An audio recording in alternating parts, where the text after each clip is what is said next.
तो आज हम लोग इस वीडियो में प्रोरेटा का तीसरा क्वेश्चन ले रहे हैं। मैंने बोला आपको अलग अलग टाइप के क्वेश्चंस ले रही हूँ, स्टेप वाइज ले रही हूँ, इजी टू डिफिकल्ट वे में, ताकि सारे क्वेश्चंस करने के बाद आपका प्रोरेटा ओवर सब्सक्रिप्शन टॉपिक पूरा क्लियर हो जाए। तो आज के क्वेश्चन में क्या है, a company issued for public subscription 60,000 equity share. Company कितना शेयर इशू कर रही है, 60,000 at the rate ₹10 each at a premium of ₹4 पर शेयर। ठीक है, ₹4 on application, ₹5 on allotment including premium. तो प्रीमियम कितना है, ₹4 है। तो इसका मतलब ₹5 का से ₹1 अलॉटमेंट का है और ₹4 प्रीमियम का है। ₹2.50 on first call, ₹2.50 on final call. ये इनका इंस्टॉलमेंट का रेट है। मतलब ₹10 कंपनी कैसे कैसे लेगी, एप्लीकेशन के समय ₹4 लेगी पर शेयर, अलॉटमेंट के समय ₹1 लेगी पर शेयर, फर्स्ट कॉल के समय ₹2.50 लेगी और फाइनल कॉल के समय ₹2.50। तो टोटल ₹10 कंपनी इस तरह लेगी और ₹4 प्रीमियम कब लेगी, अलॉटमेंट के समय। ठीक है, applications were received for 75,000 share. Company issue कितना की, 60,000, एप्लीकेशन कितना आ रहा है 75,000। The shares were allotted pro rata में अलॉट किया to the applicants of 70,000 share. मतलब 70,000 का जो शेयर होल्डर था, 70,000 का जो एप्लीकेशन था, उसको कंपनी ने एक्सेप्ट कर लिया और उनको अलॉट किया शेयर्स। कितना अलॉट किया, तो क्या बोला है 60,000, कुछ नहीं दिया, कितना अलॉट किया, मतलब पूरा 60,000 70 को अलॉट कर दिया। And remaining applicants were rejected. तो टोटल एप्लीकेशन कितना आया था कंपनी के पास, 75,000। उसमें से 70 का एप्लीकेशन एक्सेप्ट कर ली कंपनी, बोली आपको हम 60,000 का शेयर देंगे और 10,000 शेयर का पैसा अलॉटमेंट के समय एडजस्ट करेंगे। तो बचता कितना शेयर होल्डर है, 5,000। इसको क्या दी कंपनी, नील, मतलब कुछ नहीं दी, क्योंकि टोटल कितना कंपनी दे सकती, 60,000, जो पहले ही उसको दे चुकी है। तब इसका जो डिफरेंस है 70 माइनस 60, इस डिफरेंस का 10,000 का एप्लीकेशन मनी यानी ₹4, तो कितना हो जाएगा 40,000। ये होगा हमारा 2 अलॉटमेंट। मतलब अलॉटमेंट के लिए कंपनी इतना पैसा समझ ली कि पेमेंट हो गया। ठीक है, 10,000 एक्स्ट्रा शेयर का पैसा कंपनी अलॉटमेंट के लिए पेड मान ली। उसके बाद ये 5,000 वाले को तो कुछ नहीं दी कंपनी, तो इसका पैसा वापस करेगी, 2 बैंक करेगी। तो कितना 5,000 इंटू 4 कर देंगे तो कितना आ जाएगा 20,000। इतना इसको 2 बैंक में जाएगा। ठीक है, क्लियर हो गया। आगे क्या बोला, money over paid on application, जितना एक्स्ट्रा हुआ was utilised for some due on allotment. मतलब ओवर पेड कितना था, 40,000 ओवर पेड था, क्योंकि 10,000 शेयर मिला नहीं, वो उतना पैसा दिया है। तो वो क्या है 70,000 का वो एप्लीकेशन दिया, कंपनी उसको 60,000 दी, मतलब 10,000 शेयर का ₹4। वही ओवर पेड 10,000 शेयर जो हमने यहाँ निकाल लिया है इंटू ₹4। तो यही इंटू ₹4, तो यही जो 40,000 आ रहा है, यही है money over paid on application. मतलब एप्लीकेशन के समय एक्स्ट्रा पेड की है कंपनी, जिसको कहाँ एडजस्ट करेगी, 2 अलॉटमेंट करके सेकेंड जर्नल में एडजस्ट करेगी, जो यहाँ मैंने ऑलरेडी दिखा दिया। आगे क्या बोल रहा है, ए to whom 1200 shares were allotted. ये वर्ड पे ध्यान देना है कि अलॉटेड लिखा है या अप्लाइड लिखा है। तो अप्लाइड अलॉटेड का रेशियो क्या है, 7:6 है। 70,000 to 60,000 क्या है, 7:6। अप्लाइड अलॉटेड ये रेशियो है 7:6। उसमें बोल रहा है ए को अलॉट हुआ था 1200, तो 1200 अलॉट हुआ, तो अलॉट का कॉलम में रखे 1200, यानी हमको निकालना क्या है, अप्लाइड निकालना है। ठीक है, तो कैसे निकलेगा, तो ये 1200 यहाँ लिखेंगे और इंटू अप्लाइड निकालना है तो 7/6 से मल्टीप्लाई कर लेंगे। ठीक है, 7/6 से मल्टीप्लाई कर लेंगे, तो अब कितना आ जाएगा, 6 2 जा 12, 7 2 जा 1400, यानी अप्लाइड है 1400। एप्लीकेशन ए जो है वो 1400 मांगा था कंपनी से शेयर, तो कंपनी उसको 1200 दी। तो अब इन दोनों का डिफरेंस निकालेंगे, डिफरेंस 1400 माइनस 1200, दोनों को माइनस करेंगे तो कितना आएगा 200 शेयर्स। इस 200 शेयर को एप्लीकेशन मनी से मल्टीप्लाई करेंगे इन ₹4, तो 2 4 जा 800। ये है आपका एक्सेस मनी, जिसको अरियर से माइनस करना है। इस एक्सेस को हमें क्या करना है, कॉल्स इन अरियर से माइनस करना है। ठीक है, यही निकालना था, ये हमारा पहला स्टार निकल गया। फिर क्या बोल रहा है, इसको ध्यान से एक बार फिर से देख लीजिए कि ए को 1200 शेयर कंपनी अलॉट की और ए ने अलॉटमेंट मनी भी नहीं दिया, फेल कर गया, और कॉल्स भी फेल कर गया। अगर कॉल्स फेल करता केवल और अलॉटमेंट दिया होता तो हमें ये नहीं निकालना पड़ता, क्योंकि अलॉटेड शेयर पता है डायरेक्ट एरियर निकल जाता। लेकिन चूंकि अलॉटमेंट के समय एडजस्टमेंट होता है और अलॉटमेंट के समय ही कॉल्स इन एरियर हो जाए, तभी प्रोरेटा कॉम्प्लिकेटेड होता है। अगर अलॉटमेंट में मनी एडजस्ट हो गया, एरियर उसके बाद हुआ, तो फिर प्रोरेटा में कुछ दिक्कत नहीं है। और ऐसा भी क्वेश्चन कई बार एग्जाम में देता है, आपको विजिलेंट रहना है। लेकिन अगर अलॉटमेंट के समय एडजस्ट हो रहा है मनी और अलॉटमेंट के समय एरियर हो गया, तब ये वाला वर्किंग का काम पड़ता है। तो क्या निकाले कि ए को अगर 1200 शेयर मिला था यानी ये एप्लीकेशन कितने का दिया था, तो 7/6 से मल्टीप्लाई कर दिया, आ गया 1400 का एप्लीकेशन दिया था। यानी एक्स्ट्रा कितना पैसा दिया कंपनी को, तो 200 शेयर का वो एक्स्ट्रा पैसा दिया, कितना करके 4 रुपया पर शेयर, 800 एक्स्ट्रा दिया। ठीक है, अब आगे क्या बोल रहा है, B to whom 1800 shares for allotted, B का भी अलॉटेड है, फेल टू पे 2 कॉल्स, तो बी का कुछ कैलकुलेशन का जरूरत नहीं है, 1800 से कॉल मनी मल्टीप्लाई कर देंगे, आ जाएगा। These shares were subsequently forfeited, यानी फॉरफीचर का जर्नल होगा। ये देखिए यहाँ 1 2 3 4 इंस्टॉलमेंट है, मतलब 8 जर्नल होगा। एप्लीकेशन का 2, अलॉटमेंट का 2, ठीक है, फर्स्ट कॉल का 2 और फाइनल कॉल का 2, ये फिक्स होता है जर्नल। उसके बाद 9 नंबर जर्नल होगा फॉरफीचर का, 10 नंबर जर्नल होगा री इशू का, सोल्ड मतलब री इशू कर दिया, और 11 नंबर जर्नल अपने आप करना पड़ेगा कैपिटल रिजर्व का, इतना 11 जर्नल होगा। ठीक है, तो बनाना शुरू करते हैं और देखते हैं कैसे होता है। आप क्वेश्चन का स्क्रीनशॉट लेना चाहते हैं तो ले लीजिए। ठीक है, आपके बुक में भी क्वेश्चन आपको मिल जाएगा, हो सकता है आपके बुक से ही मिल जाए, तो आप वहाँ भी मैच करके देख सकते हैं, और अगर वहाँ नहीं मिलता है तो स्क्रीनशॉट ले लीजिए ताकि आपको समझने में आसानी हो। तो अब जर्नल शुरू करते हैं, चूँकि एग्जाम का टाइम है ना। ऐसे तो मैं बच्चों को वर्किंग नोट करके तब जर्नल सिखाती थी बिगिनिंग में, ताकि अच्छे से उनको कॉन्सेप्ट क्लियर हो जाए, लेकिन अब एग्जाम का टाइम है तो अब हमें टाइम सेविंग पे भी फोकस करना है। तो मैं डायरेक्ट जर्नल सिखा रही हूँ आप लोगों को कि डायरेक्टली जब जर्नल करना हो तो कैसे करेंगे। ठीक है,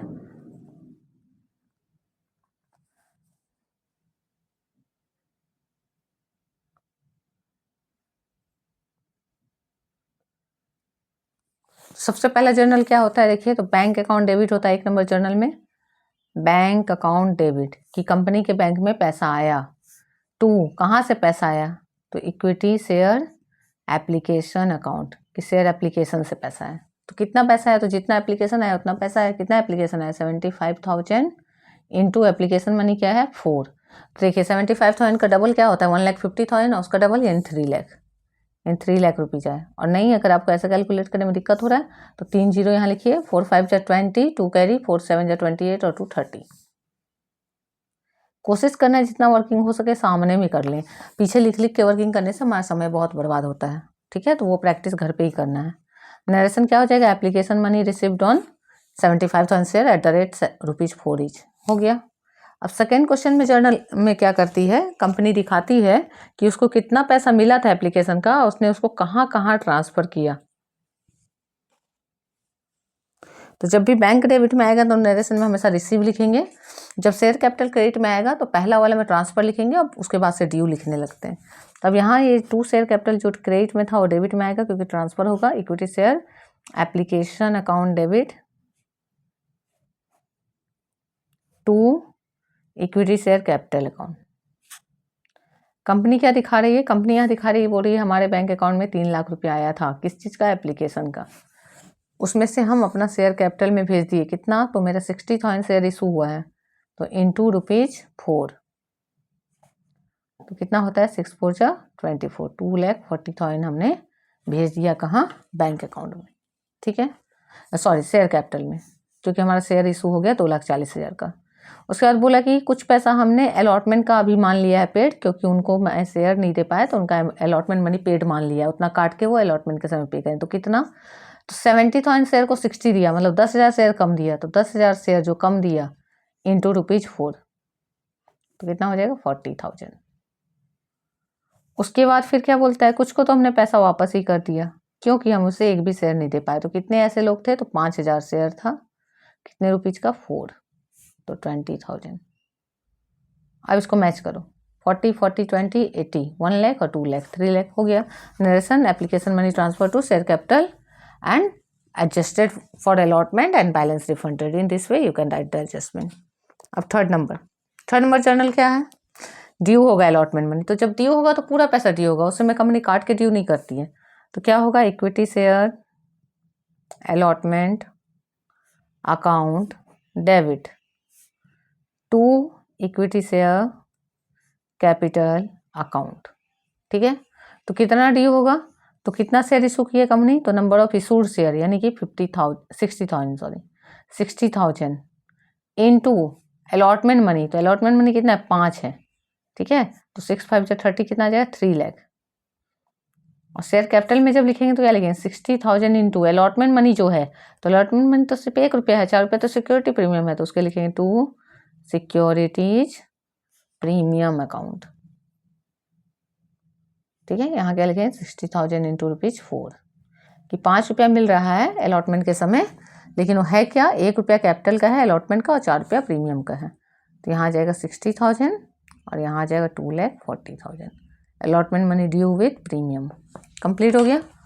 4 नंबर में पैसा मिलना है तो क्या लिखाएगा बैंक अकाउंट डेबिट, पैसा जब भी आता है तो बैंक को डेबिट करते हैं, to equity share allotment account कि अलॉटमेंट मनी मिल रहा है।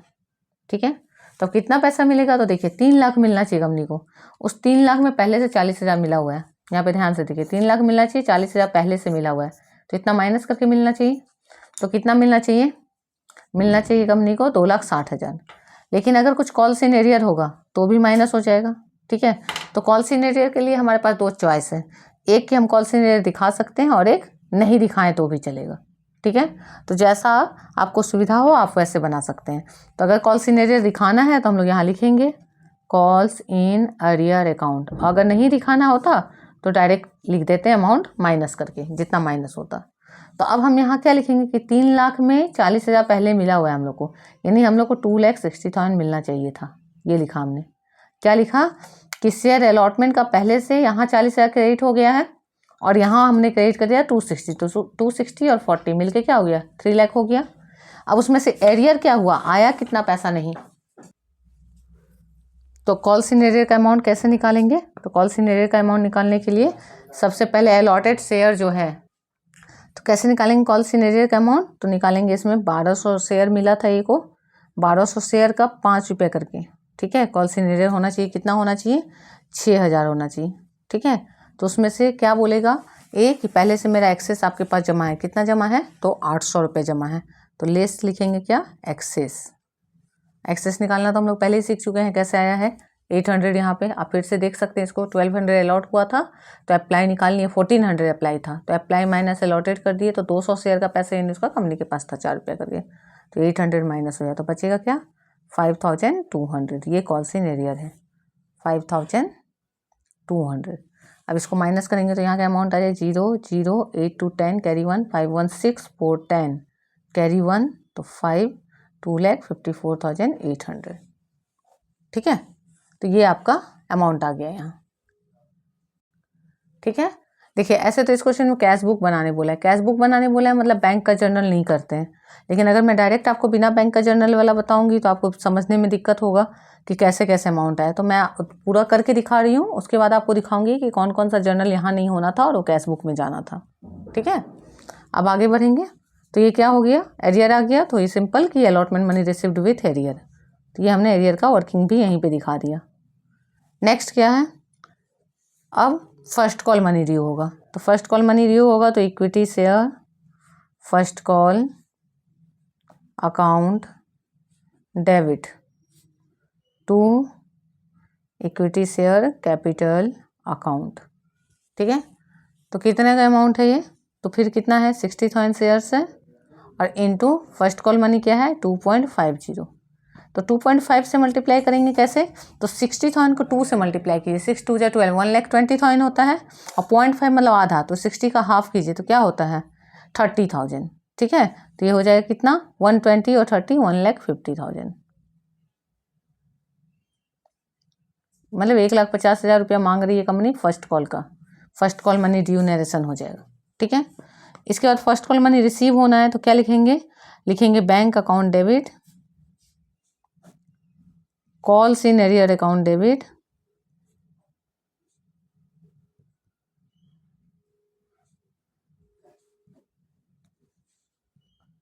To equity share first call account. ठीक है, तो अब फर्स्ट कॉल में कितना मिलना चाहिए था 1,50,000 और कॉल इन एरियर कितना होगा, तो कॉल इन एरियर देखना है कि एक ए का कॉल इन एरियर है और एक बी का कॉल इन एरियर है। ठीक है, तो ए का कितना शेयर है 1,200 और बी का कितना है 1,800, दोनों को टोटल कर लीजिए, तो 1,800 प्लस कितना था उसका 1200, ठीक है, या 1200 प्लस 1800 एक ही बात है। दोनों को ऐड करें तो कितना होगा, 18 + 2 18 तो 20 और 1 30, 3000 शेयर, ठीक है। इस 3000 शेयर का कॉल सिनेरियर, तो कॉल सिनेरियर कितना होगा, 3000 इंटू कितना है, ₹2.50 है, तो 2.50। तो फिर वही 3000 का डबल 6000 और 3000 का आधा 1500, तो 6 7500। कॉल सिनेरियर आ गया 7500। यहाँ लिख सकते हैं आप 3000 इंटू 2.50। कॉल सिनेरियर आ गया, तो यहाँ मिला कितना, तो 5 5 10 1 कैरी, 7 1 8 2 10 1 कैरी, 4 1 5 1,42,500 ये रिसीव हुआ amount, first call money received, ठीक है।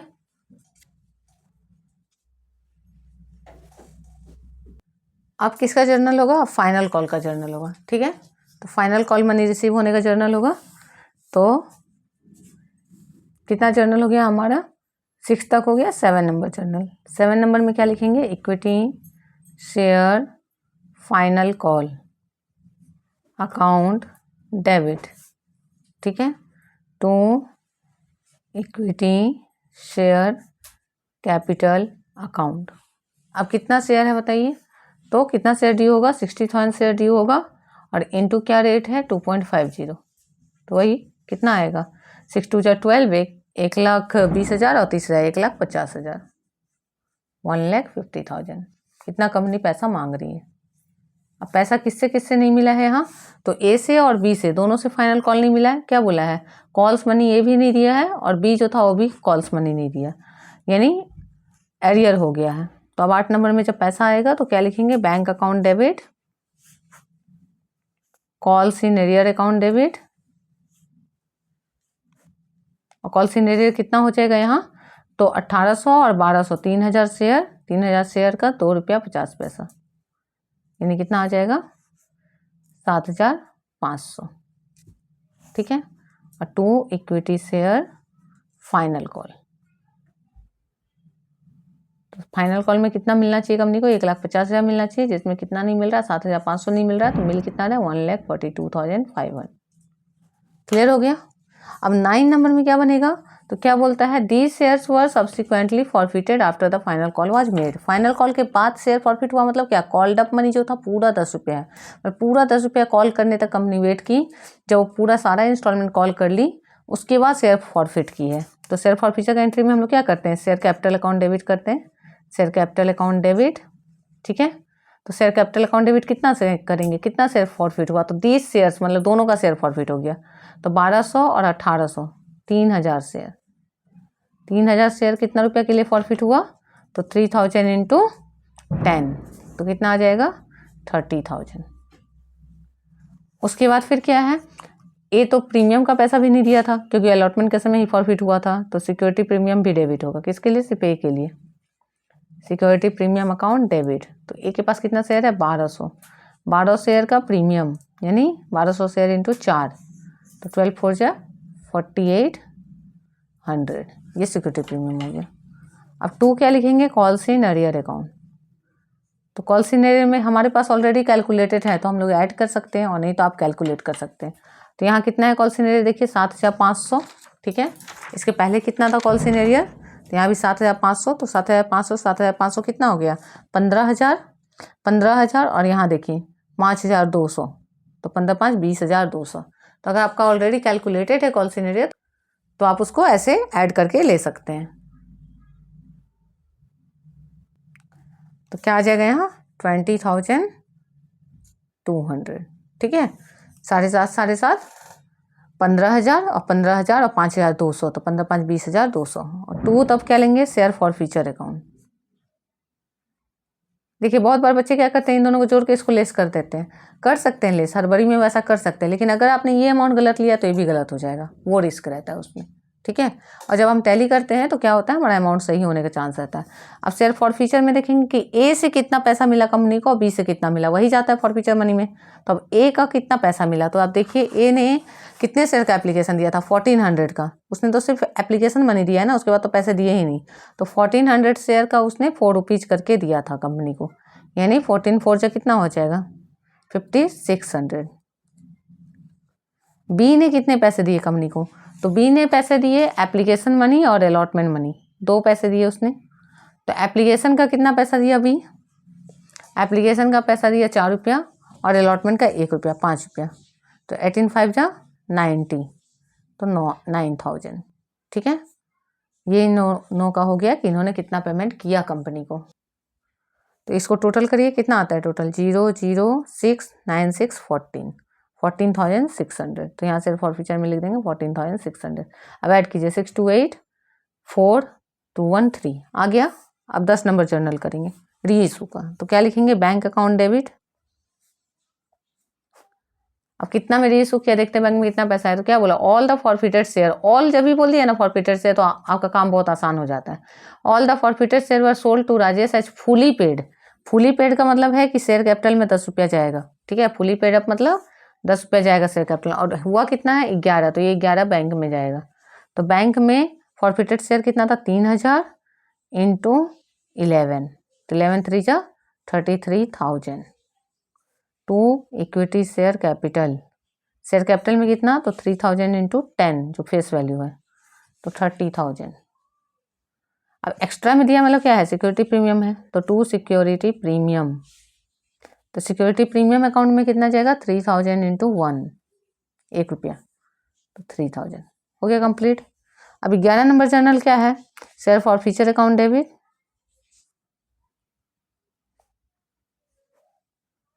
To capital reserve account. अगर आपको इसका अमाउंट नहीं भी निकालने आए तो भी आप इसका जर्नल जरूर कर दीजिएगा एग्जाम में। और अगर निकालने अमाउंट नहीं आ रहा है, मैं आपको फॉर्मूला बता रही हूँ, आप थोड़ा प्रैक्टिस कर लो तो ऐसे ही हो जाएगा। क्या है कि capital reserve equal forfeited money divided by forfeited share into री इशू शेयर माइनस डिस्काउंट, यही है हमारा फॉर्मूला। तो अब फॉरफिटेड मनी कितना है खोजिए, कहाँ मिलेगा फॉरफिटेड मनी, यहाँ। फॉरफिटेड शेयर कितना है खोजिए, तो ये है फॉरफिटेड शेयर। और री इशू शेयर कितना है, तो 3000 ही है, यहाँ तो ऐसे ही चीज़ है, डिस्काउंट यहाँ है ही नहीं। तो फॉरफिटेड मनी मतलब 14,600 बाई फॉरफिटेड शेयर यानी 3000, री इशू शेयर भी 3000, तो दोनों कट जाएगा तो 0 0 बचा, 1 हो गया, और माइनस डिस्काउंट तो 0 है ही, तो बचा क्या यहाँ 14,600 ही बचा। यानी कहने का मतलब है कि 14,600 कंपनी को रिसीव हुआ ए और बी से, जिसमें इशू करने में कुछ भी डिस्काउंट खर्च नहीं हुआ और सारा शेयर इशू हो गया। इसका मतलब पूरा 14,600 कहाँ चला गया, कैपिटल रिजर्व में। तो मैंने फॉर्मूला से क्या किया, आपको सिर्फ प्रूव करके दिखाया कि देखिए फॉर्मूला में डालने से भी हमारा इस कंडीशन में भी आंसर आता है। ठीक है, तो ये फॉर्मूला हर एक कंडीशन में एप्लीकेबल होगा। अब है कि अकॉर्डिंग टू क्वेश्चन अगर हम लोग चलें तो क्वेश्चन बोलता है आपको कैश बुक बनाने। तो कैश बुक का मतलब होता है कि जो जो आपका कैश का जर्नल है या बैंक का जर्नल है उसको आप डायरेक्ट कैश बुक में दिखाइए, यहाँ मत बनाइए। ठीक है, तो मैं आपको अब कैश बुक बना के दिखाऊंगी। तो उसके लिए करना क्या होगा वो देखिए, ये जो जर्नल है बैंक का ये नहीं आएगा यहाँ। ठीक है, फिर बैंक का जर्नल यहाँ है, नहीं आएगा, फिर बैंक का जर्नल यहाँ है, नहीं आएगा। ठीक है, बैंक पार्ट नहीं आएगा, बाकी कॉल सीनियर और शेयर फर्स्ट कॉल आप दिखा सकते हैं अगर आप कॉल सीनियर अकाउंट मेंटेन करते हैं। नहीं मेंटेन करते तो कोई दिक्कत नहीं है। इसके बाद फिर ये बैंक वाला नहीं आएगा और ये बैंक वाला नहीं आएगा। ठीक है, तो बैंक का जर्नल नहीं आएगा, तो नहीं आएगा बैंक का जर्नल, तो कहाँ जाएगा, तो उसको भी हम लोग करके देखेंगे। अब देखिए कैसे कैश बुक में दिखाएंगे। तो ये bank account debit to equity share application था, तो यहाँ जर्नल में नहीं जाके डायरेक्ट यहाँ लिखाएगा to equity share application account. ठीक है, फिर इसी तरह से लिखाएगा टू, मतलब जितना बैंक का जर्नल है, इक्विटी शेयर अलॉटमेंट अकाउंट के अलॉटमेंट से कितना पैसा आया। ठीक है, to equity share first call account, फिर to equity share final call account. ठीक है, उसके बाद to equity share capital account re issue वाला। ठीक है, और जो रिफंड हुआ एप्लीकेशन मनी उसके लिए by equity share application account. बस ये इसका पैटर्न है, मतलब जितने इंस्टॉलमेंट है इधर टू में आ गया, री इशू वाला टू शेयर कैपिटल आ गया, और अगर रिफंड हुआ है तो बाय इक्विटी शेयर एप्लीकेशन। अब अमाउंट देखते जाइए, सबसे पहला वाला में एप्लीकेशन मनी कितना मिला था, तो 75,000 शेयर का 4 रुपीज करके 3 लाख, तो यहाँ 3 लाख लिख दिए। फिर सेकेंड जर्नल देखिए, सेकेंड टाइम जब बैंक हुआ है तो बैंक में कितना पैसा है, 2,54,800, तो अलॉटमेंट मनी कितना है, 2,54,800 लिख दिए। ठीक है, फिर देखिए फर्स्ट कॉल के समय कितना पैसा आया बैंक में, 1,42,500, तो फर्स्ट कॉल में क्या लिखेंगे, 1,42,500। अब फाइनल कॉल का देखेंगे। फाइनल कॉल में कितना है बैंक में, वही 1,42,500, ठीक है। इसके बाद फिर री इशू से कितना पैसा आया बैंक में, तो 33,000 आया, ठीक है। तो कैसे आया है, तो 30,000 आया शेयर कैपिटल से और 3,000 आया है सिक्योरिटी प्रीमियम से। तो यहाँ लिखेंगे टू सिक्योरिटी प्रीमियम 3,000 हो गया। अब रिफंड कितना हुआ था, रिफंड भी हुआ था ना, तो कितना रिफंड हुआ था, 5,000 शेयर का 4 रुपया करके 20,000, तो यहाँ पे लिख देंगे 20,000 हो गया। अब बस इसको टोटल करना है, इस टोटल को यहाँ लिखना है और इससे जो अमाउंट माइनस होगा उसको लिखना है बाय बैलेंस शीट, ठीक है। चलिए टोटल करते हैं। 0 0 8 5 13 5 18 1 कैरी हुआ, 5 1 6 4 10 10 4 14, अच्छा 1000 प्लेस पे चलना है ना, 5 5 10 8 18 1 कैरी हुआ 1000 के प्लेस पे, 4 1 5 5 2 7 7 2 9 9 3 12 1 कैरी हुआ। अब जाएंगे 10,000 प्लेस पे, 5 1 6 6 4 10 10 4 14 14 3 17, फिर 1 कैरी हुआ। लाख में जाएंगे 4 6 7 8 8,72,800। तो इस टोटल को यहाँ लिखेंगे 8,72,800। और इसका बैलेंस शीट निकालेंगे तो यहाँ क्या आएगा, 800 आएगा, यहाँ 2 आएगा, 5 आएगा और 8 आएगा, 8,52,800। तो ये कैश बुक बन गया। तो ऐसे ये क्वेश्चन मांगा था, ये कैश बुक मांगा था। और जर्नल कौन कौन सा मांगा था, जहाँ पे बैंक है उसको छोड़ के बाकी जर्नल, मतलब नंबरिंग चेंज हो जाता तो क्या हो जाता, ये 1 नंबर हो जाता, ये 2 नंबर हो जाता, 3 4 5 इस तरह, ठीक है। मैंने बैंक का इसलिए करके आपको दिखाया कि आपको सडनली में लगे नहीं कि कैसे हो रहा है, लेकिन जब भी कैश बुक बोलेगा तो बैंक का जर्नल नहीं करेंगे, बैंक का जर्नल स्किप करके बाकी जर्नल करेंगे, ठीक है। और इस तरह से कैश बुक को प्रेजेंट कर देंगे, मतलब जितना बैंक वाला था ऐसे आप कर सकते हैं कि 1 नंबर एंट्री में bank account debit, 2 equity share application होता है तो यहाँ लिख लिया, अमाउंट लिख दिए, फिर 2 नंबर जाके वहाँ कर लिए, फिर 3 नंबर में ड्यू वहाँ कर लिए, फिर 4 नंबर बैंक 2 इक्विटी से अलॉटमेंट यहाँ लिख लिए, मतलब जहाँ जहाँ से पैसा आया यहाँ और जहाँ पैसा गया यहाँ, और बैलेंस शीट कर दिए, ठीक है। अच्छे से देखिए, प्रोराटा को सिंपलेस्ट वे में मैंने समझाने का कोशिश किया है। बस एक चीज़ की आपको जरूरत पड़ेगी इसके बाद, वो है प्रैक्टिस। बिना प्रैक्टिस के कोई कितना भी इजी बता दे आप नहीं सीख सकते हैं, लेकिन अगर आप इन सारे सम को फिर से बनाएंगे और उसके बाद फिर अपने बुक से क्वेश्चन बनाएंगे तो आपको इजीली समझ आ जाएगा, ठीक है। Thank you all.